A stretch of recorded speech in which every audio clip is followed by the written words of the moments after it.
Welcome to this explainer. Today, we're skipping the small talk and diving straight into the deep emotional core of our topic. We're looking at a concept that challenges pretty much every single human instinct we've got, the art of letting go. So let me ask you, what are you currently holding on to right now? Take a second. There is something, isn't there? You know exactly what it is. And somewhere, kind of quietly in the back of your mind, you also know that holding on to it is costing you. It's like this invisible weight you're dragging with you through every single day. Because the things we cling to, they're deeply, intimately painful. Maybe it's a past version of yourself that you just aren't anymore. Maybe it's a dream that didn't pan out the way you planned. Or, hey, maybe it's an argument from 3 years ago that you're still replaying in your head at 2 a.m. Letting go of these things often feels absolutely impossible, right? It feels like losing. It feels like you're betraying something incredibly important. But I need to point out that this white-knuckled grip is quietly costing you your peace, your energy, and your present moment. Okay, let's dive into this. Section 1, the cost of holding on, and that invisible weight we carry. Moving into Section 2, the illusion of attachment, and why that grip actually hurts us. The Buddha was one of the very first thinkers to look directly at this question. He famously stated that the root of all suffering is attachment. But look closely at the distinction here. The root of suffering isn't love. It's not caring. And it's for sure not connection. It is attachment, the clinging to impermanent things as if they could be permanent, when literally nothing in this world is. The Buddha pointed out a crucial distinction. That tight grip isn't the love itself. It's the fear beneath the love. It's the sheer terror that if you loosen your hold even slightly, the thing you cherish is just going to disappear. So here is the absolute paradox of it all. The Buddha observed that the tighter you grip, the more you actively push away exactly what you're trying to keep safe. Think about trying to hold water in your hands. If you cup your hands gently, the water just rests there. But the harder you squeeze your fists to trap it, the faster it slips right through your fingers. It's wild, right? Now, coming at this from a totally different philosophical angle, the ancient Chinese philosopher Lao Tzu wrote, "When I let go of what I am, I become what I might be." And this brilliantly illustrates the point. Just let that sink in for a second. When I let go of what I am, he's not just talking about what you own or the stuff you have. He's talking about the identity you've built, the story you continuously tell about yourself, that version of you that feels safe and familiar. This beautifully contrasts our normal understanding of progress. We naturally think of growth as adding, don't we?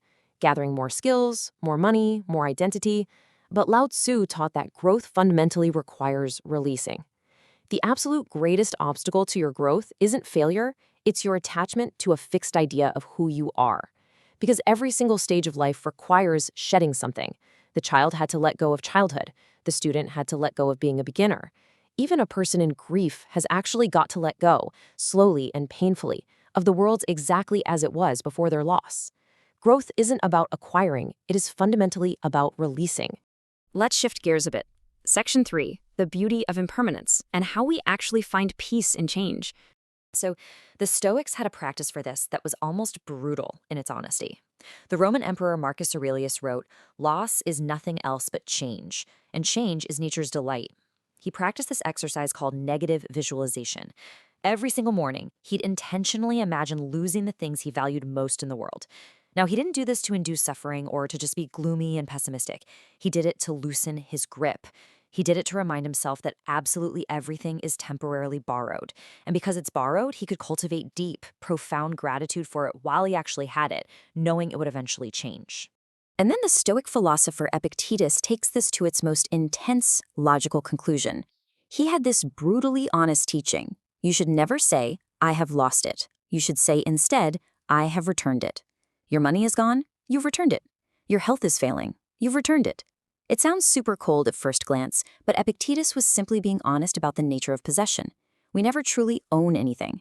We're given the use of things for a time, and then, eventually, we return them. Now let's bring in some Japanese philosophy, which offers this absolutely breathtaking concept called mono no aware. It translates roughly to the pathos of things, or simply the bittersweet awareness of impermanence. And this completely flips the Western script. In the West, we fight endings, we hate them. But this Japanese philosophy teaches us that letting go is an act of deep appreciation, not an act of defeat. Think about the cherry blossom metaphor. In Japan, there's a tradition of hanami, or cherry blossom viewing, where millions gather just to watch the blossoms fall.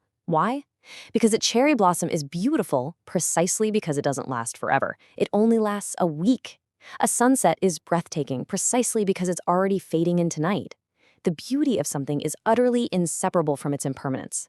Holding it lightly allows you to be fully present with it, finding its temporary nature not terrifying, but quietly, achingly beautiful.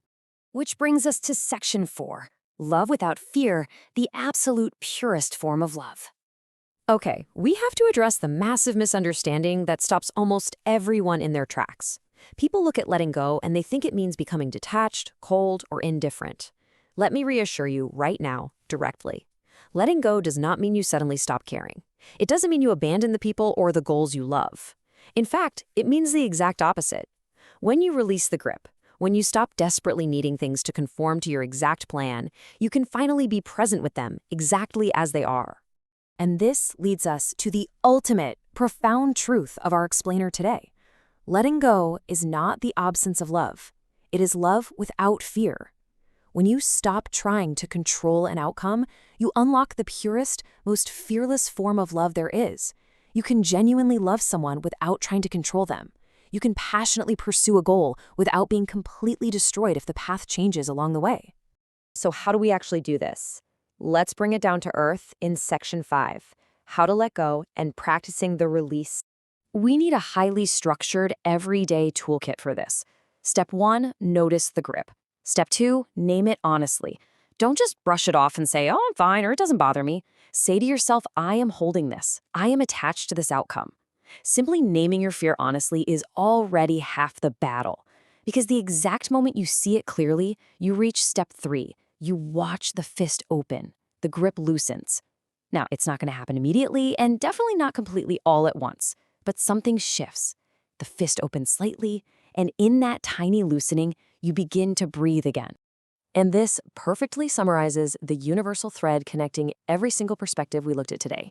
From the Buddha, to Lao Tzu, to the Stoics, to the Japanese masters, they all arrived at the exact same place.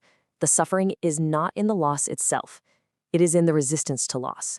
We suffer because we believe we should be able to hold on to something that was never designed to be held. Once you understand this in your bones, you stop spending your precious life constantly defending what you have, and you finally start actually living it. I'm going to leave you with a final question to let linger in your mind. What are you holding that is no longer serving you? Is it a story about yourself? A person who has already left? An expectation that life was supposed to look different than this?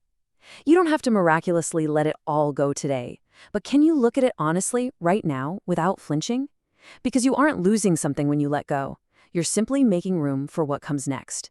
And what comes next, when your hands are finally open, is always more than what you were holding on to so tightly. Thank you so much for joining me for this explainer, and I really hope this helps you open your hands just a little bit today.